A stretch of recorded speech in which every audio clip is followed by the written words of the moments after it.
204 months, 6,205 days, 17 years.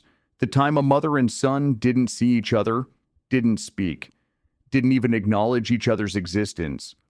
From 1962 to 1979, Letha Weaver refused to even mention her son Sylvester's name. When his songs played on television, she changed the channel. When she saw his photos in newspapers, she turned the page.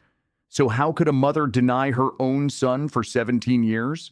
And more importantly, what happened at that Opera House concert in 1979 that suddenly transformed all that anger, all that denial, all that silence into tears?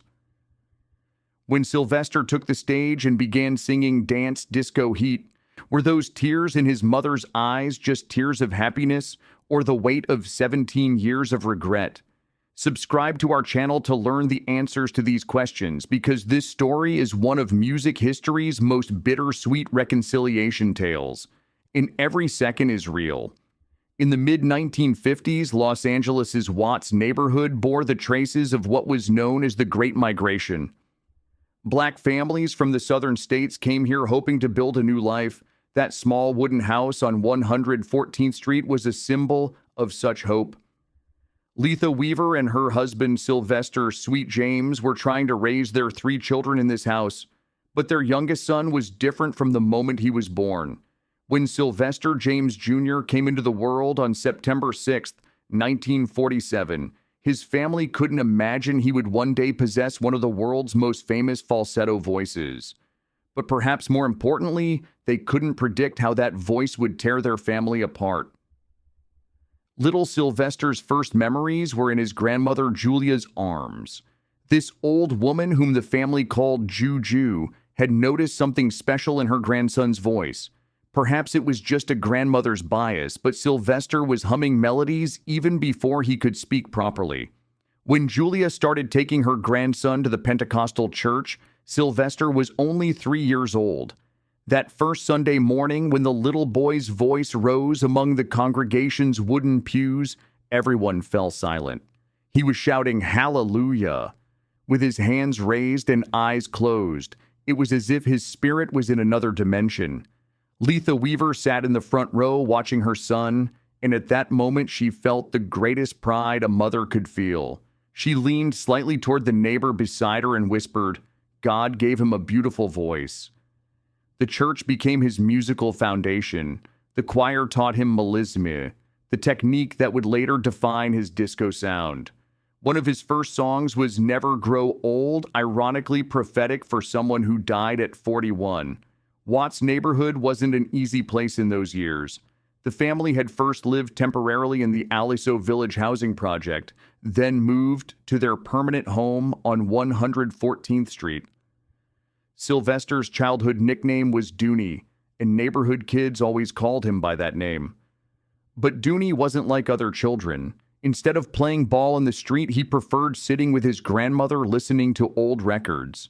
While his brothers Larry and John Wesley ran and played outside, Sylvester examined his mother's makeup, touched colorful fabrics. Though these behaviors seemed cute at first, over time they caused the family concern. At age 8, Sylvester sang "My Buddy" at a funeral with such depth that elders never forgot it. He befriended funeral home staff, fascinated by their makeup techniques, a strange early connection with death. But what truly concerned Letha Weaver was something else. Her son wanted to wear a cowboy skirt to school. He demanded to wear this skirt while singing the Mickey Mouse Club theme song. At first, Letha had seen this as childhood play, but as Sylvester grew, it became clear these tendencies weren't temporary. By the time he turned 10, he said he wanted to join the church's women's choir. "But you're a boy, son," Letha had said. Sylvester's response was simple but determined. "But I can sing like them." And indeed he could. His voice was different from other boys, higher, shriller, more feminine. In the conservative 1950s Black Pentecostal community, gender roles were strict. Sylvester's behavior caused whispers. His father tried baseball and carpentry, but the boy's heart stayed with music, color, light. By the time he turned 12, Sylvester had a secret he didn't tell his family. He wasn't interested in other boys in the neighborhood, didn't talk about girls like they did. Actually, he wasn't interested in girls, but in their clothes, their hair, their makeup. And more importantly, he felt like them. In the early 1960s, the word homosexuality wasn't a word that could be spoken in the Black Pentecostal community. It was seen as a disease, a sin, the devil's work. Sylvester felt guilty about these feelings, prayed every night asking God to make these bad thoughts go away. But the thoughts didn't go away. On the contrary, as he grew, they became stronger. The year 1960 was a turning point in Sylvester's life. By the time he turned 13, his voice had begun to change, but instead of deepening as expected, it became even thinner. This high voice, called falsetto, was used by male singers in gospel music, but Sylvester's was different. He didn't just sing high, he sang like a woman. The church choir director told Sylvester to sing in the youth section now, not the men's section. This was a gentle statement, but the message was clear. Sylvester's voice no longer fit the normal male voice category. But the real breaking point came after an incident at school. Sylvester had just started at Jordan High School, and one of his classmates had tried to kiss him. Another male student. And Sylvester hadn't run away. He had reciprocated. This incident reached the school administration and eventually reached Letha Weaver's ears. That evening, the house on 114th Street witnessed the greatest silence Sylvester had ever heard in his life. Nobody spoke at dinner. Even his father, always cheerful, sweet James, was silent. After dinner, Letha called her son to his room. That conversation would echo in Sylvester's ears for the rest of his life. "God didn't make you this way," Letha said, trembling. "This is the devil's work." Weeks of prayer and exorcism followed. Nothing changed. Sylvester was as he was born. Finally, the inevitable came. In late 1960, 13-year-old Sylvester stood up to his mother. "I can't change, Mother, because there's nothing to change. This is who I am." This sentence was the beginning of the end for Letha Weaver. She gave him a choice. Either he would return to church, pray, try to be normal, or he would leave home. Sylvester didn't really believe his mother could actually do this. But when he found his suitcase at the door the next morning, he understood the truth. Letha Weaver was crying but was determined. "You can come back to my home," she said, "but only when you return to God's way." Sylvester took his suitcase and walked out the door. He didn't look back, because when he turned around, he didn't want to see that mixed expression in his mother's eyes. That look where love and hate, pity and denial were intertwined. It wasn't easy for a 13-year-old child to be on the streets. The first days were the hardest. He went to his grandmother Julia's house, but that wasn't a place he could stay long either. Julia didn't want to ruin things with her own daughter. Sylvester stayed there a few nights, then began being a guest at friends' houses. He continued going to school, but he was no longer the old Sylvester. He had become an introverted, quiet child. But one thing hadn't changed: his passion for music. He spent hours in the school music room playing piano, singing. The music teacher had noticed his talent, tried to support him, but no one could heal the deep trauma created by a child being kicked out of his home. By the time he turned 15, Sylvester had heard about the gay clubs in San Francisco. There were such places in Los Angeles too, and Sylvester gathered his courage and began going to these clubs. In these clubs, he saw people like himself for the first time. People who weren't different, who didn't need to change, who were accepted. Drag queens, gay men, trans people. All together, freely dancing, laughing, living. For Sylvester, this was a new world.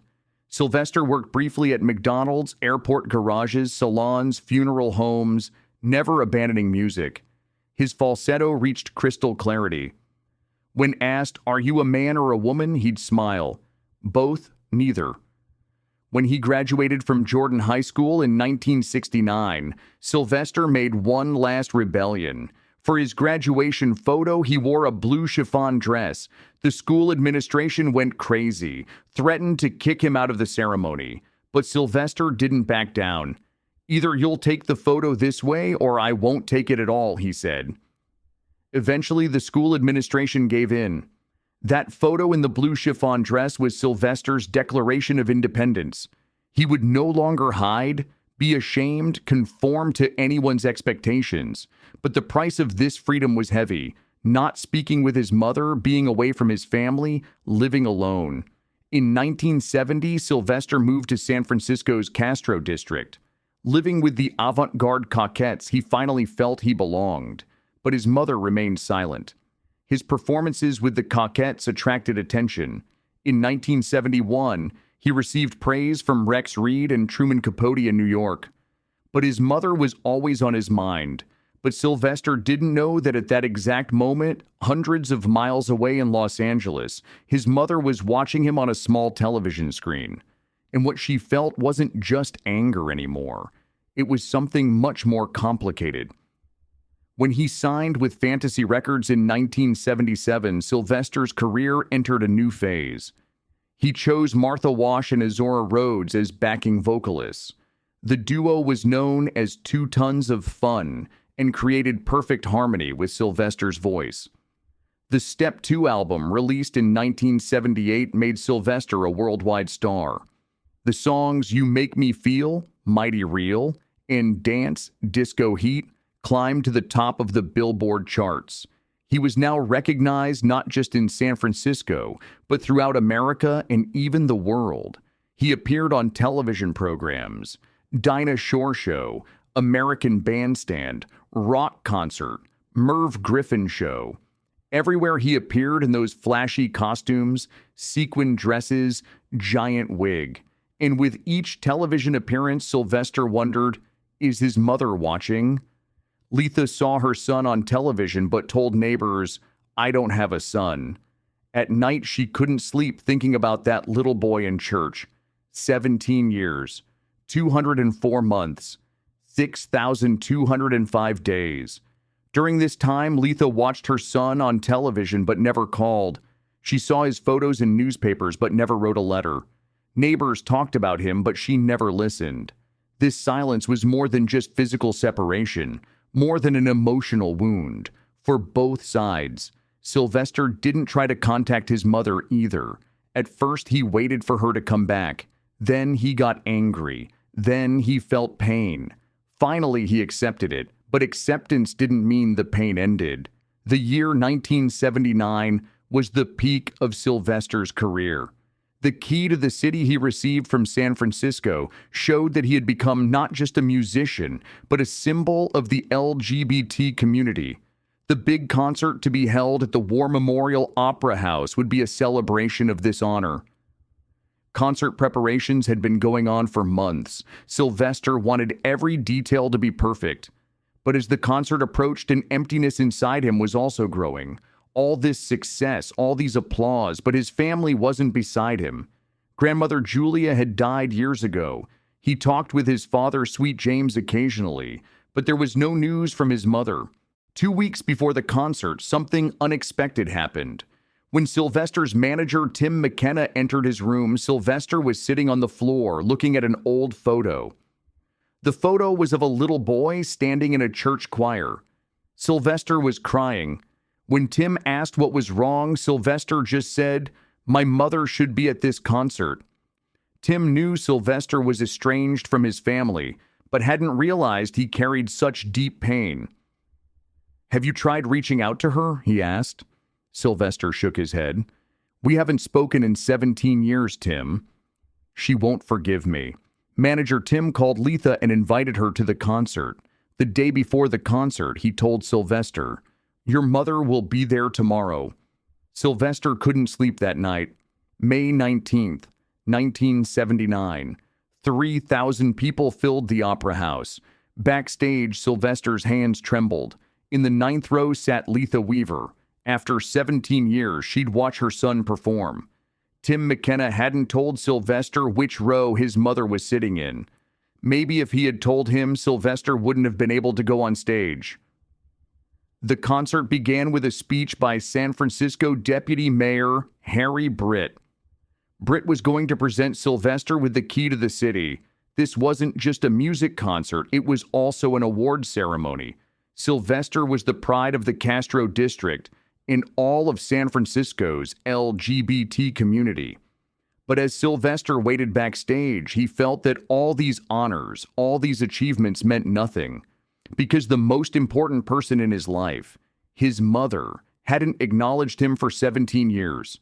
Stage lights blazed, his sequined costume sparkled, applause roared, but through the bright lights, Sylvester couldn't see faces. Perhaps better this way. The first song was "You Make Me Feel Mighty Real." This song had made him world famous, but singing it that night, the lyrics had a new meaning. You make me feel real. So what was real? Was it Sylvester on stage, or that little boy singing in the church choir? When the song ended, the applause was like thunder.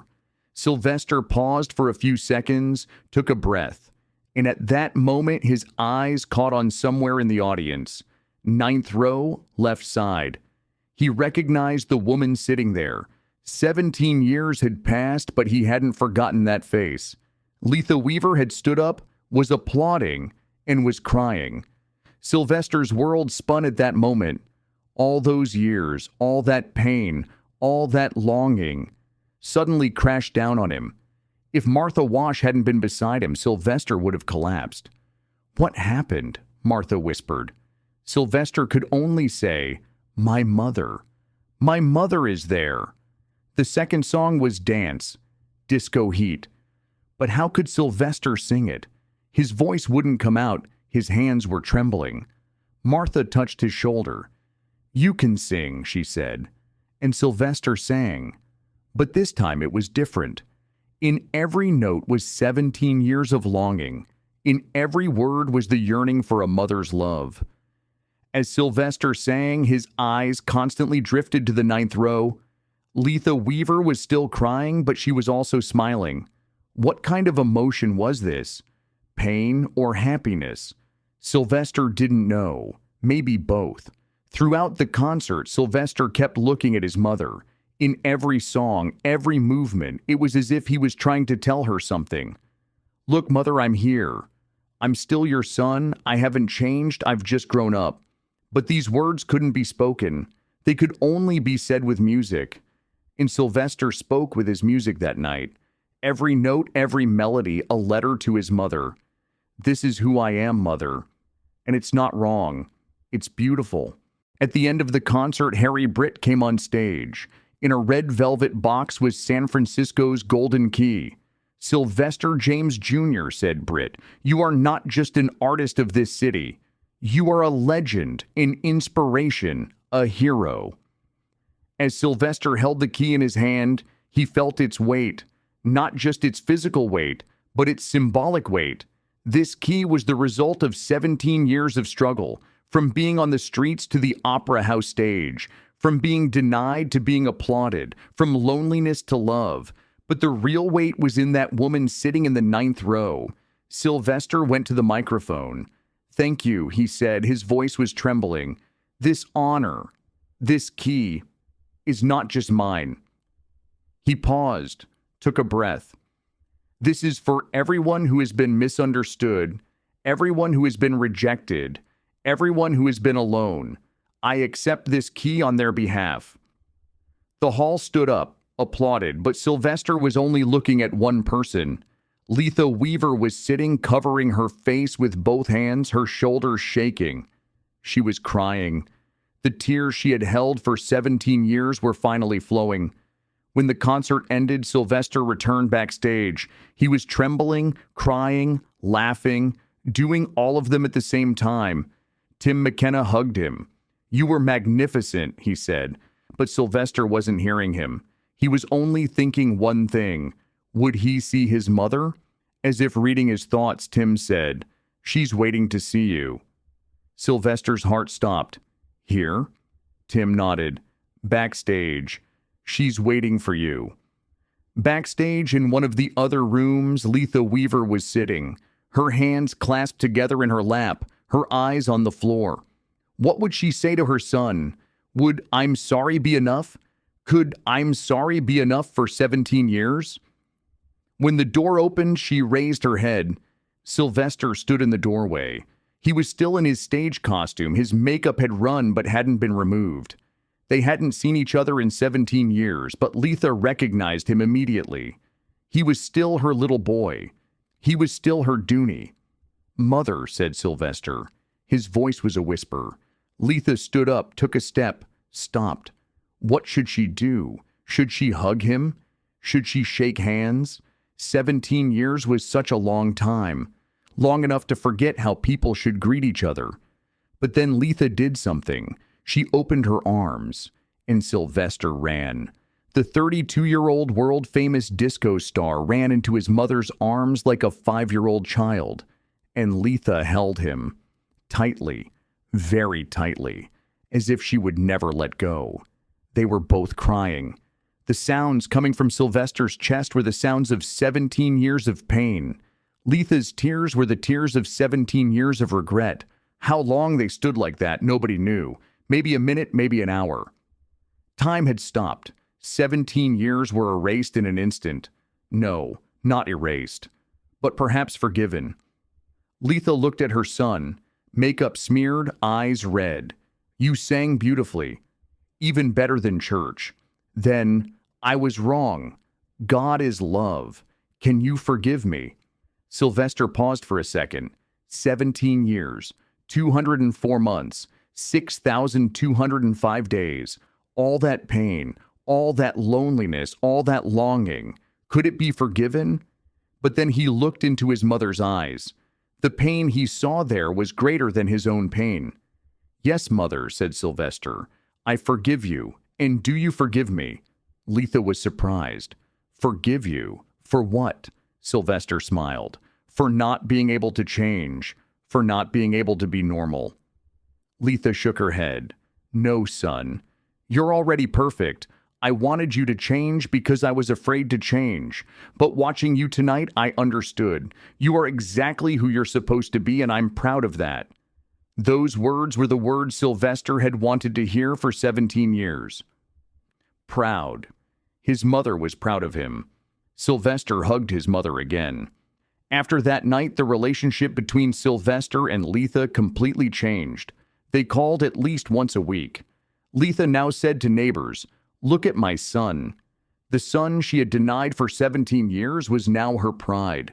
Letha's church didn't approve of Sylvester, but Letha didn't care anymore. She wouldn't lose her son. In the 1980s, Sylvester pioneered high NRG with Patrick Cowley, touring London, Tokyo, Paris. His mother was now proud. One day, Sylvester asked his mother, "Mother, during those 17 years, did you really never think about me?" Letha was silent for a long time. Then she answered, "I thought about you every day, son. I prayed every day, but pride stopped me.